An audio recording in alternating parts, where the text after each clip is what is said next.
우리가 이번 첫 수에는 저희가 예제로 비교적 사이즈가 큰 데이터셋을 외부로부터 불러와서 우리가 그 데이터셋을 가지고 데이터셋의 전반적인 어떤 모양새, 특징들을 좀 살펴보고요. 그리고 나서 그 중에서 우리가 어떤 특정한 조건에 부합하는 데이터들을 따로 추출하는 방법에 대해서 이야기를 하도록 하겠습니다. 우리가 사용할 데이터셋은 여기 웹페이지에 제가 올려놨고요. 한번 살펴보겠습니다. 그래서 강의 포털에 가시면 강의 자료로 제가 업로드를 시켜놨고, 지금 텍스트, txt 형태로 되어 있는 그런 그 example 데이터가 여기 올라와 있습니다. 이게 많은 형태의 우리가 볼 수 있는 어떤 일종의 전형적인 그 유전체 데이터셋입니다. 그러니까 유전체 정보들을 분석한, 이 경우에는 실제로는 그 이스트, 즉 효모의 유전자들의 발현 양상을 굉장히 여러 가지 30개가 넘는 다른 조건에서 측정한 데이터 값들이 포함이 되어 있습니다. 이거를 클릭을 하시면 다운로드가 아마 될 거고요. 예, 지금 진행이 되고 있죠. 비교적 사이즈가 크기 때문에 시간이 좀 걸리는 것을 볼 수가 있습니다. 이게 다운로드가 진행이 되는 동안에 우리가 RStudi오로 돌아가서 할 일을 좀 말씀을 드리도록 하겠습니다. 그래서 이 처음에 우리가 이 얘기를 좀 간단하게 말씀을 드렸을 때, 지난 차수의 강의에서 우리가 데이터셋을 불러와서 그거를 서세팅하는, 즉 뭐 특정한 조건에 부합하는 데이터들만을 추출하는 그런 작업을 하겠다라고 제가 말씀을 드렸었죠. 그래서 우리가 여기에 흔히 말하는 지노믹 데이터셋, 지노믹스 데이터셋이라 됩니다. 유전체에 해당하는 데이터셋들을 가져와서 Reading in Genomics Dataset이라고 하고 이제 불러오는 일을 하겠습니다. 이거를 우리가 그냥 데이터라고 하는, 역시 다시 변수를 만들어서 여기다 저장을 하도록 하죠. 그래서 얘가 지금 CSV 포맷으로 되어 있거든요. 사실은 열어보면. 그래서 이제 저는 미리 알고 있기 때문에 이렇게 지금 진행을 하고 있는데, 저 파일의 이름은 다운받아 보면 example data라고 되어 있을 거고 텍스트 되어 있습니다. 이거 이제 파일 이름은 반드시 이렇게 다운표 안에다가 넣어 주셔야지만 인식이 됩니다. 이렇게 하고요. 그 다음에 당연히 우리가 지난 시간에 봤던 헤더는 true, 그죠? 맨 앞에 맨 첫 번째 줄은 열의 이름을 나타내는 거지 실제 데이터가 아니다 라고 얘기를 하는 거고요. 이거를 false로 하면 첫 번째 줄도 데이터로 인식을 해서 가져오게 됩니다. 자, 그리고 separator는 콤마로 되어 있습니다. 그쵸? 자, 이거를 이제 실행을 할 건데 아직 데이터가 다운로드가 아직 된 상태인지 아닌지 모르기 때문에 가서 확인을 하고 오겠습니다. 아직도 많이 남았네요. 이제 오래 걸리고 있습니다. 그러니까 저는 이거를 미리 다 받아놨기 때문에, 그러면 원래 그 받아놓은 데이터를 가져와서 시간이 오래 걸리는 관계로 진행을 해보도록 하죠. 자, 클래스에 가면 제 폴더에서 됐습니다. 됐네요. 다운로드가 다 됐고, 그렇죠? 여기 보시면 이렇게 첫 번째 줄은 이렇게 그 컬럼의 이름들이 포함이 되어 있고요. 여긴 당연히 그래서 헤더를 true로 하셔서 갖고 오셔야 되고, 콤마로 데이터들이 구별되어 있는 걸 볼 수가 있죠. 이거를 제가 바탕화면에다 옮겨 놓도록 하겠습니다. 바탕화면에 옮겨 놓고, 자, 요거는 지난번에 사용했던 예제인데요. 제가 만들었던 예제인데 이걸 지우고, 그리고 나서 이제 요거를 실행을 시켜 보도록 할까요? 자, 여기서 중요한 게 뭐냐면 컴퓨터가 어디를 보고 있는지를 알아야 됩니다. 그쵸? 제가 파일을 바탕화면에 갖다 놨지만 지금 R 프로그램이라고 하는 애가 과연 지금 어느 위치에서 파일들을 찾고 있는지를 알려줘야 됩니다. 그래서 우리가 지금 현재 어디인지를 알아보려면 워킹 디렉토리라고 하는 걸 알아야 되는데, 그래서 이렇게 지금 보시는 것처럼 get working directory, getwd라는 명령을 치시면 현재 컴퓨터가 보고 있는 위치가 나옵니다. 그런데 딱 보시면 알겠지만 바탕화면이 아닙니다. 그렇죠? 바탕화면 안에 더 안쪽에 있는 제 드랍박스 폴더에 티칭이란 폴더 안에 있는 어떤 데를 지금 보고 있죠. 그래서 제가 여기 세션에 가가지고 다시 워킹 디렉토리를 추즈 디렉토리에서 고르도록 하겠습니다. 그래서 여기를 제가 바탕화면으로 설정을 하고요. 이렇게 하면 이제 바탕화면으로 워킹 디렉토리가 설정이 되었습니다. 그렇죠? 그 상태에서 이제 우리 파일이 exampledata.txt라고 하는 파일이 지금 바탕화면에 있기 때문에 이제 실행을 하면 정상적으로 불러와줘야 됩니다. 그리고 항상 여러분들이 바탕화면에 저장한 또는 여러분들이 원하는 폴더에 저장한 데이터가 여기 지금 써놓은 파일 이름이랑 정확히 일치하는지를 항상 확인하셔야 됩니다. 그래서 맞는 이름인지를 확인을 하시고, 그죠? 이름이 정확히 일치하죠? 그러면 불러와 보겠습니다. 자, 어떻게 됐습니까? 데이터라고 하는 게 지금 그 데이터가 불러와져서 데이터라고 하는 그 변수에다가 지금 저장이 됐어요. 지금 가서 보시면 뭘 볼 수 있냐면 199,332개의 줄을 갖고 있고 7개의 열을 갖고 있는 데이터셋입니다. 이거를 뭐 불러오면 한도 끝도 없죠. 원하시면 쳐보시면 되는데, 자, 19만 개의 줄을 인식하다 보면 당연히 시간이 오래 걸립니다. 그렇죠?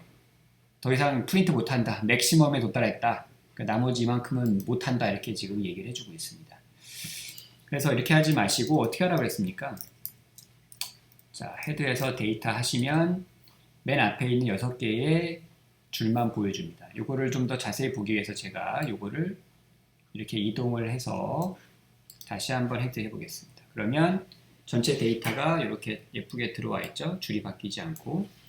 그래서 이 데이터를 좀 살펴보시면 여기 유전자의 이름이 있는 경우에 이름이 표시가 되어 있고 이름이 없는 부여되지 않은 유전자도 있습니다. 그렇죠?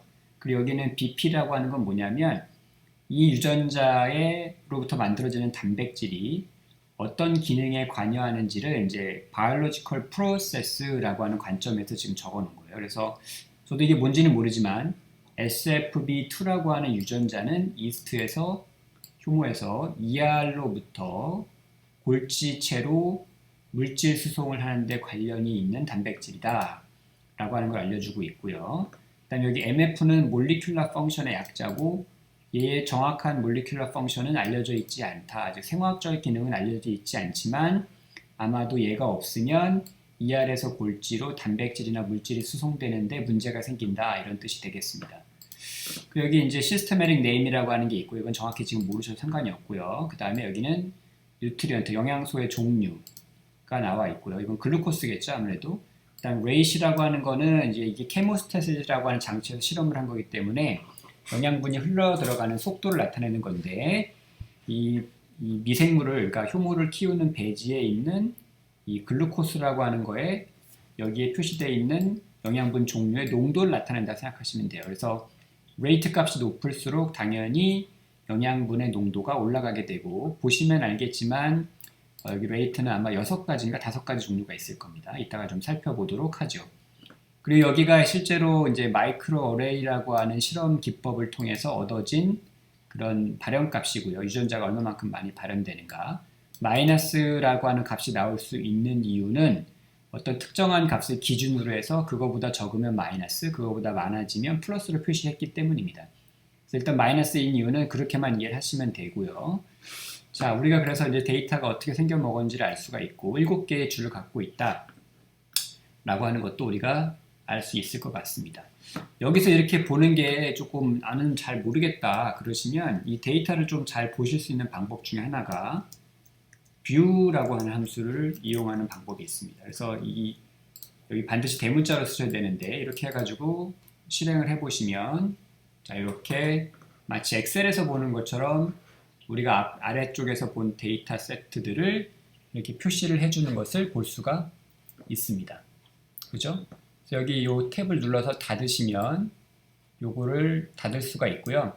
여기 보시면 이제 쭉 스크롤해서 내려보시면 글루코스로 된 데이터들도 있지만 나중에 가면 그 다른 영양소로 된 것들도 있습니다.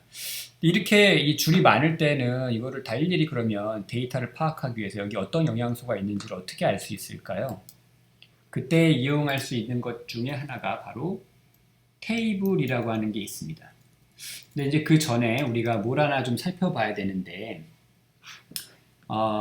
여기서 우리가 지금 제가 질문 드린 대로 영양소가 뭐가 있는지를 지금 보고 싶은 거잖아요. 그래서 이 영양소에 관한 데이터들만 따로 갖고 오고 싶습니다.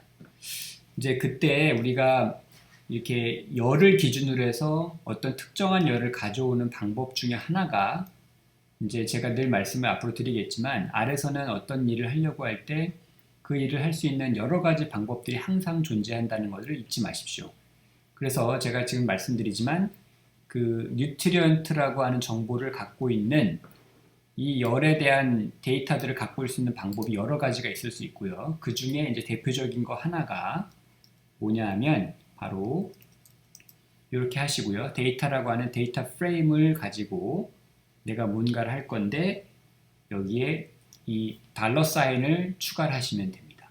그러면 자동으로 이렇게 name, bp, mf 커서를 내려보시면 systematic name, nutrient, rate, expression 이렇게 7개의 컬럼의 이름이 뜨는 걸 볼 수가 있죠. 그래서 제가 내려가서 nutrient를 이렇게 하고 엔터를 치면 선택을 하고 꼭 이렇게 안 하셔도 되고요. 귀찮으시면 그냥 이렇게 하시고 예, 이렇게 하셔도 돼요. 하시고 치다가 잘 보시면 이렇게 중간에 탭을 누르시면 자동으로 완성이 되는 그런 기능을 볼 수가 있어요. 자, 그래서 데이터 프레임의 이름을 적고, 즉 변수의 이름을 적고, 그 다음에 달러 사인을 놓고, 그 다음에 원하는 컬럼의 이름을 적으신 다음에 이거를 그냥 또 엔터를 누르시면 굉장히 많은 줄수가 나오기 때문에 이거를 제가 앞에 6개만 보는 방식으로 헤드를 통해서 보도록 하겠습니다. 자, 해서 엔터를 하시면 자, 어떻게 되죠? 맨 앞에 있는 6개만 보여줍니다. 그렇죠? 그리고 궁금하시면 진짜 쳐보면 됩니다. 자, 이렇게 하시면 엄청 많이 나오죠? 그래서 역시 이제 줄의 숫자가 너무 많기 때문에 데이터의 숫자가 이거를 이렇게 보실 수가 있고요. 다 프린팅이 안 되는 걸 볼 수 있습니다. 어쨌든 중요한 건 지금 보시면 지금 당장 뭔지는 모르시겠지만 레벨이라고 하는 게 표시가 되어 있고 앞에는 G만 잔뜩 나오죠. 왜냐하면은 굉장히 많은 숫자에 그죠? 아마도 지금 여기 보시면 알겠지만 영양소의 종류가 지금 총 6개가 있습니다. 그래서 글루코스일 거고 라이신일 거고 그 다음에 이게 뭔지 정확히 모르겠는데 이건 포스페이트일 거고 그 다음에 이게 뭘까요? 이게 유라실일 것 같고 얘는 설퍼인가요? 뭐 하여튼 정확히 뭔지 모르겠습니다만 6개의 영양소들이 있고요. 이 영양소들에 대해서 전체 데이터를 6분의 1씩을 나눠 가지는 그런 데이터 셋들이 존재할 거예요. 그러니까 뭐 한 3만 개 정도씩 가까이가 3만에서 3만 5천 개 가까이가 이제 글루코스에 해당하는 데이터 셋이 있는 겁니다. 그래서 이제 특정한 열에 포함되어 있는 데이터는 우리가 이렇게 달러 사인을 통해서 가져올 수가 있습니다. 신기하죠? 그리고 얘네들이 아까도 잠깐 말씀드리다가 말았는데 이거를 파악을 하려면 우리가 각각이 얼마인지를 파악하려면 테이블이라고 하는 명령을 쓰시면 이거는 흔히 말하는 태뷸라 포맷으로 정리를 해줍니다. 한번 볼게요. 제가 무슨 말씀을 드리는지를 이걸 보면 좀 더 잘 이해하실 수 있습니다. 그래서 지금 제가 요 행 데이터죠. 이건 사실 이제 벡터가 됐습니다. 데이터 프레임에 들어있던 거지만 제가 그 열만 갖고 왔기 때문에 벡터 데이터고요. 1차원 데이터고 요거를 좀 정리를 해줘봐 종류별로 라고 얘기를 하는 겁니다. 테이블을 써서 자 선택을 하시면 실행을 하시면 각각의 영양소 6개 영양소에 대해서 아까 말씀드렸듯이 33,222개의 데이터가 존재한다는 것을 볼 수가 있어요. 그렇죠? 그렇게 해서 우리가 이게 이 실험이 지금 6개의 영양소에 대해서 지금 뭔가를 발현값을 측정을 했구나 라는 걸 알 수 있고 농도도 서로 다른 농도가 존재한다고 했는데 그럼 이거를 응용을 해볼 수가 있겠죠. 그래서 내가 rate 컬럼을 가져와서 정리를 한번 보겠습니다. 그러면 어떻게 되어 있죠? 예, 역시 6개의 농도가 존재하죠. 낮은 농도로부터 높은 농도까지 6개의 농도가 존재하고 각각에 대해서 33,222개의 데이터셋이 존재하는 것을 알 수가 있어요. 자, 그러면 총 몇 개의 조합이 존재하는 걸까요? 6개의 서로 다른 농도, 그러니까 6개의 서로 다른 영양소가 있고 6개의 서로 다른 농도가 있잖아요. 그러면 총 몇 개죠? 6 곱하기 6 해서 36가지의 조건에 대해서 유전자들의 발현이 측정이 돼 있다라고 하는 것을 알 수가 있습니다. 자, 우리가 이스트의 유전자가 대충 한 5,000개 가까이 되거든요. 그래서 아마도 그 5,000개의 유전자들에 대해서 이런 것들이 발현값들이 측정이 되어 있다라고 이해를 해 주시면 될 것 같습니다. 자, 그렇게 해서 우리가 이 데이터셋을 좀 살펴봤습니다. 뭐 이게 지금 데이터 자체가 지금 데이터 프레임으로 되어 있기 때문에 이 차원을 보려면 제가 말씀을 드렸듯이 이렇게 해주시면 되고요. 그렇죠? 그러면 199,332개의 줄을 갖고 있고 7개의 열로 이루어져 있는 데이터셋이구나. 그리고 6개의 농도와 6개의 서로 다른 영양소에 대해서 유전자들의 발현값을 측정을 한 데이터이구나 라는 걸 알 수 있습니다. 꽤나 큰 규모의 데이터인 걸 알 수가 있습니다. 근데 이제 유전체 데이터들은 대부분 사실은 이제 이보다 훨씬 더 큰 크기를 자랑하는 경우가 많습니다. 실제로 이 데이터는 이제 그 마이크로 어레이라고 하는 실험 방법으로 측정을 한 거고요. 이런 데이터 세트들이 분석에서 항상 다 필요한 것은 아니고 많은 경우에는 이제 우리가 수행하는 분석은 그 답하고자 하는 질문의 종류 또는 이제 실험의 가설에 따라서 일부 데이터만을 선별해서 수행해야 됩니다. 자, 그러면 이제 우리가 이 수업을 시작을 하면서 물어봤던, 제가 질문을 드렸던 전체 이 데이터 세트로부터 우리가 원하는 어떤 특정한 데이터만을 어떻게 골라낼 수 있을까를 한번 살펴보도록 하겠습니다. 우리가 데이터 골라내기라고, 데이터 서세팅이라고 하는 것들을 한번 보도록 하겠습니다. 자, 데이터의 서세팅을 하기 위해서는 내가 일단은 어떤 데이터를 원하는지를 알아야겠죠. 그렇죠. 그래서 우리가 예를 들어서 특정한 데이터를 골라내고 싶다라고 하는 것들을 연습을 한번 먼저 해보겠습니다. 그래서 제가 간단하게 이 데이터 프레임 하나 또 만들어 보겠습니다. 그래서 우리가 했던 거랑 똑같아요. 자, 1부터 200까지 seek 함수를 써서 홀수들을 뽑아내는 거. 그죠? 이거 뭐 많이 봤으니까 이제 굉장히 익숙하실 겁니다. 랩이라는 함수를 통해서 letters A부터 E까지를 20번 반복하고 Z는 정규 분포로부터 100개 숫자를 랜덤하게 뽑고, 그쵸? 그래서 우리가 이거를 토이라고 하는 변수에다가, 이게 이제 토익 example이라고 해서 데이터 프레임으로 만들어 저장을 하겠습니다. 자, 이렇게 해서 하면 되죠. 이제 익숙하실 겁니다. 그쵸? 그래서 토이라고 하는 게 잘 만들어졌을 겁니다. 이렇게. 그쵸? 복잡하니까 여기다가 이제 너무 길지 않게 헤드에서 보시면 잘 만들어진 걸 확인할 수가 있죠. 자, 이제 데이터 프레임이나 이런 그 매트릭스 같은 2차원 데이터로부터 데이터를 추출하는 방법의 기본은 좌표를 사용하는 것입니다. 그래서 만약에 토이로부터 이 예제로부터 우리가 첫 번째 열에 그 다음에 포함된 1부터 199까지의 숫자만 추출하고 싶다 그러면 어떻게 했었죠? 기억나십니까? 앞에서 우리가 그 이스트의 익스프레션 발현 데이터를 봤을 때 특정한 열을 추출할 때 제가 어떻게 썼냐면 달러 사인을 붙인다고 했잖아요. 그렇죠?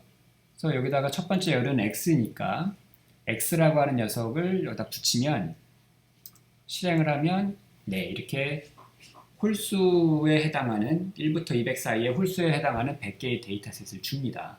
그렇죠? 이거는 아까 유전체 데이터셋을 리스트의 발현 데이터를 가지고 했던 거랑 똑같아요.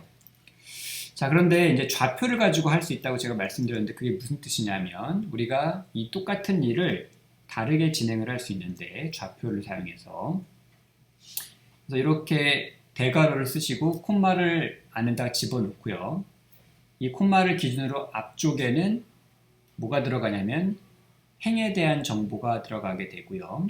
그 다음에 콤마를 기준으로 뒤쪽에는 열에 대한 정보를 집어넣을 수가 있습니다.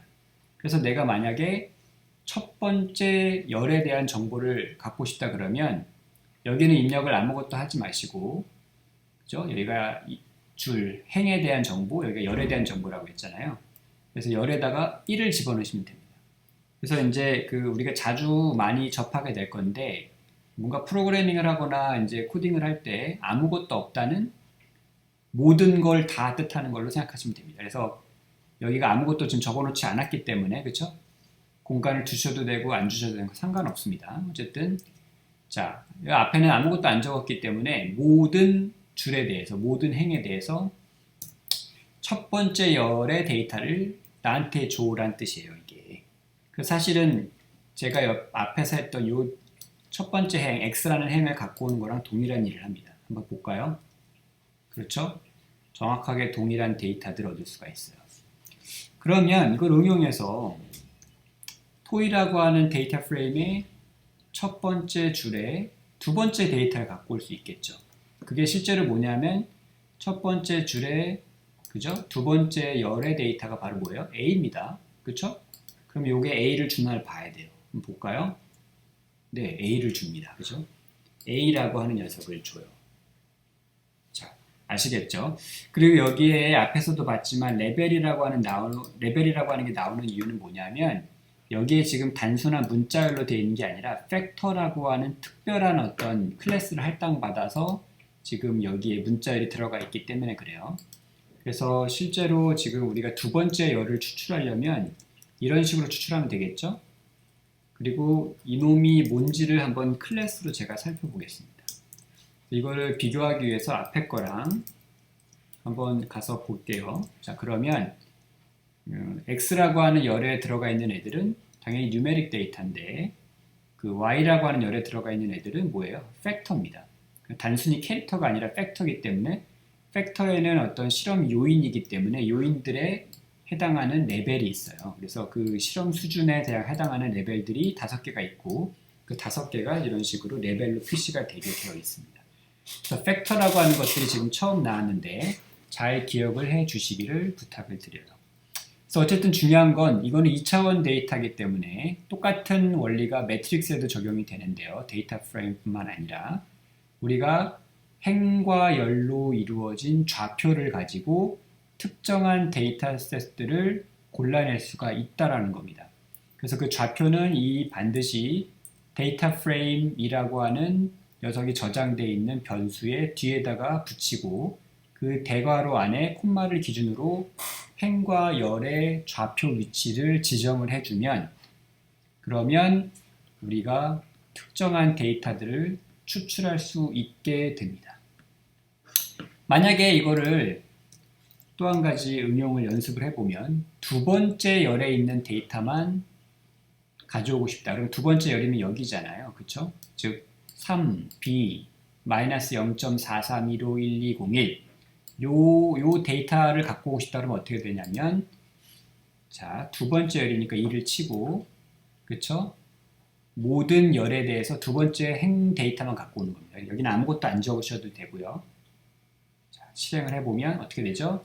네, 이렇게 두 번째 열에 해당하는 데이터만 가져오게 됩니다. 다만 이 녀석은 벡터가 아니라 데이터 프레임으로 이렇게 되면 가져오게 됩니다. 그렇죠? 데이터 프레임이라고 하는 점을 여러분들이 조금 차이점으로 인식을 하셔야 돼요. 얘는 뭘까요? 이거는 당연히 두 번째 거는 팩터이니까 클래스가 팩터로 나오게 되어 있습니다. 우리가 갖고 오는 게 A였기 때문에 그렇죠? 이런 것들 한번 잘 구별해서 생각을 해보시길 바랍니다. 자, 그래서 우리가 이런 식으로 갖고 올 수가 있고요. 그 다음에 다른 것들도 연습을 해볼 수가 있죠. 만약에 이제 지금 같은 경우에는 다시 한번 토이를 우리가 볼게요. 이렇게 돼 있는데 이런 데이터셋으로부터 만약에 여기는 1357 이렇게 돼 있고 여기는 Y는 이제 문자열로 돼 있고요. Z는 이런 뭐죠? 유리수라고 해야 되나? 이런 숫자들로 되어 있습니다. 그때 이제 궁금한 게 하나 생길 수 있죠. 혹시 Z 중에서 값이 2보다 큰 것들만 추출할 수 없나 데이터를? 이런 질문이 생깁니다. 그래서 우리가 뭘 해볼 수 있냐면 자, 토이라고 하는 데에서 여기다가 우리가 지금 관심이 있는 거는 이 토이라고 하는 데이터들 중에서 그쵸? Z 값이 2보다 큰 값을 갖고 있는 줄들을 추출하고 싶은 거예요. 그렇죠? 줄들을. 그러면 우리가 줄에 대해서 지금 그 제한을 두는 게 아니라 열에 대해서 지금 우리가 어떤 조건을 거는 거잖아요. 그 z 값이 그렇죠? z 값이 특정한 조건을 만족하는 그런 것들을 지금 하고 싶은 겁니다. 그래서 우리가 여기다가 이렇게 조건을 걸어줄 건데 이렇게 하시면은 이게 뭐죠? z 값을 포함하고 있는 열이 되겠죠? 그 열의 값 중에서 2보다 큰 것들에 해당하는 이 조건을 만족하는 줄들을 추출하겠다는 거예요. 열에 관계없이. 그렇죠? 그래서 지금 보시면 내가 뽑고자 하는 조건을 만족하는 줄에 대한 조건이 여기 들어가 있고요. 그렇죠? 이걸 한번 실행을 해보면 딱 두 개의 데이터 값이 나옵니다. 그래서 실제로 확인해 보시면 z 값이 이 두 개의 경우에만 2를 넘는 걸 볼 수가 있죠.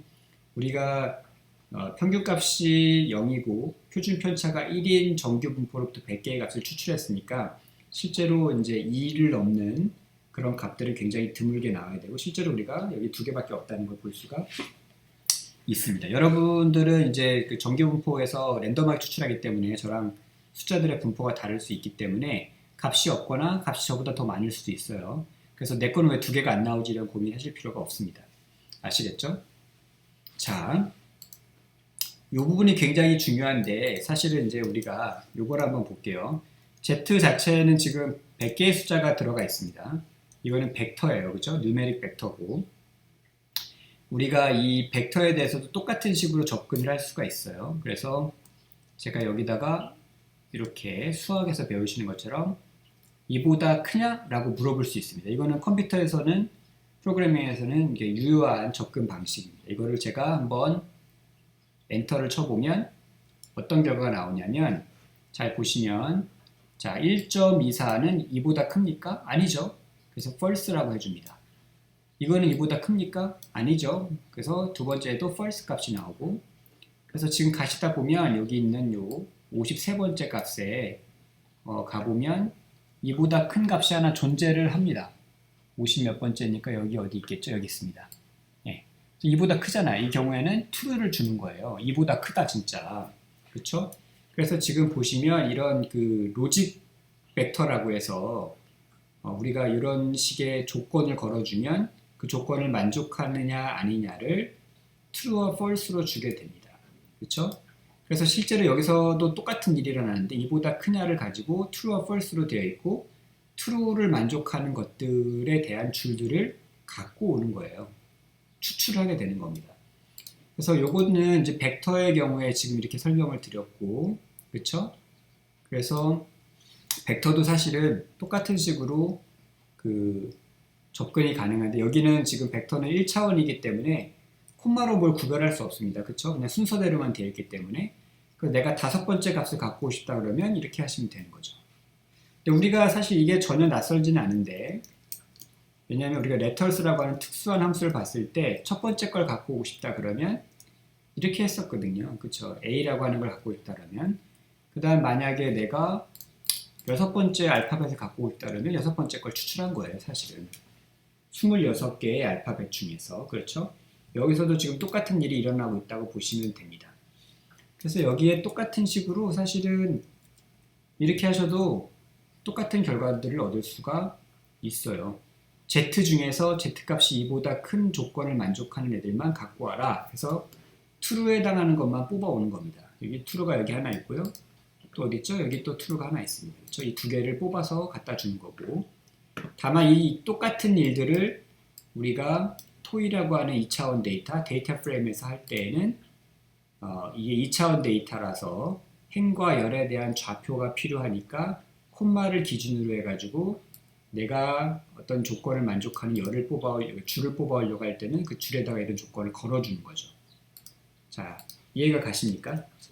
이거를 굉장히 잘 이해하실 필요가 있습니다. 그래서 만약에 여러분들이 토이로부터 그쵸? 만약에 y 값들 중에서 그 값이 A인 것만 뽑아오겠다 그러면 이렇게 하셔야 돼요. 작업을. 그렇죠? 그리고 뒤에는 또 역시 아무것도 적지 말아야 됩니다. 그래서 이러면은 이 조건을 만족하는 줄들을 뽑아오겠다는 거예요. 내가 이 줄에다가 조건을 걸어줬지 열에다가는 걸지 않았습니다. 그렇죠? 그리고 여기 있는 이 부등호는 뭐냐면 두 개를 걸었냐면 우리가 지금까지 이 R 프로그래밍을 제가 강의를 지금까지 해드리면서 이 등호는 뭐라고 했어요? 어떤 값이나 이런 것들을 변수에다가 할당하거나 이런 거라고 의미를 말씀을 드렸죠. 그래서 여기에다가 물어볼 때 y 값이 문자열 a랑 같으냐 아니냐를 물어보려고 하면 그냥 이 는을 쓰면 안 되고 아래서는 이렇게 등호를 두 개를 붙여서 쓰면 됩니다. 여기에 절대 공간을 두시면 안 됩니다. 에러가 나고요.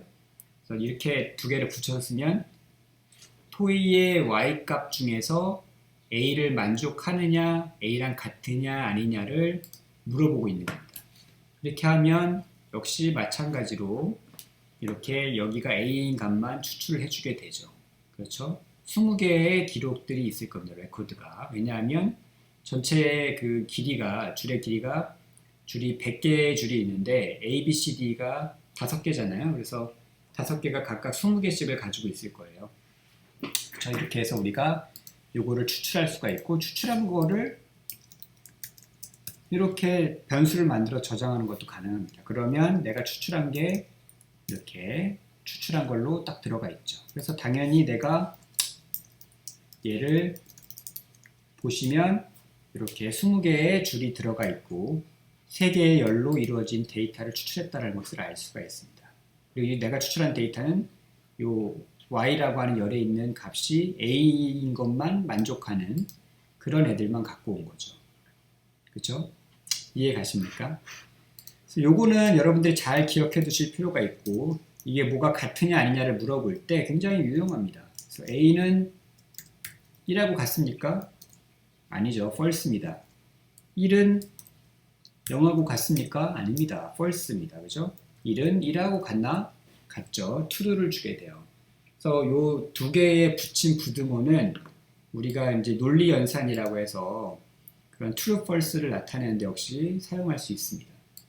그 다음에 이제 부등호 같은 경우는 숫자를 가지고 우리가 쓸 수가 있고 이게 뭐 지금은 크다는 기준만 썼는데 만약에 2랑 같거나 2보다 크거나 하면은 이렇게 하시면 돼요. 붙여서 쓰시면 되고 거꾸로 2보다 작거나 같으면 이렇게 쓰시면 되고 2보다 작다 그러면 이렇게 거시면 됩니다. 뭐 2보다 작은 값들은 굉장히 많을 테니까 다 나오겠죠. 거의 다. 자, 이렇게 해서 우리가 알아보았고요. 그러면 이제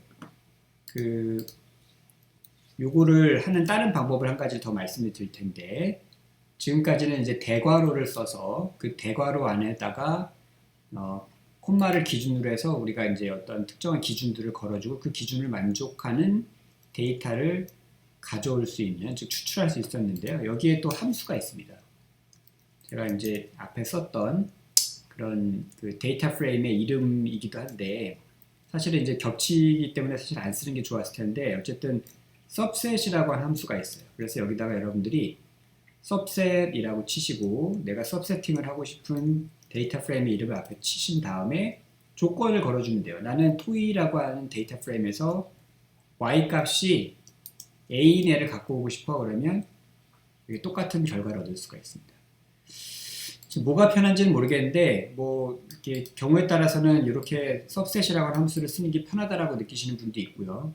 근데 저는 이제 개인적으로 처음에는 이렇게 대괄호를 사용해서 subsetting을 하시는 거를 잘 익혀두신 이후에 subset을 해주는 함수를 활용을 하시는 게 훨씬 낫다라고 생각합니다. 이제 여러 상황들을 맞닥뜨리다 보면 이 subset이라고 하는 함수를 항상 이용할 수 있는 것이 아니기 때문에 여러분들이 이런 몇 가지 그 subset을 하는 다양한 방법들을 조금 익혀두시고 잘 이해하시는 게 굉장히 중요할 것 같습니다. 여기에 이어서 좀 이따가 이제 두 번째로 우리가 앞에 봤던 그 효보의 유전자 발현 데이터로부터 원하는 데이터를 그러면 실제로 골라내서 가져오는 방법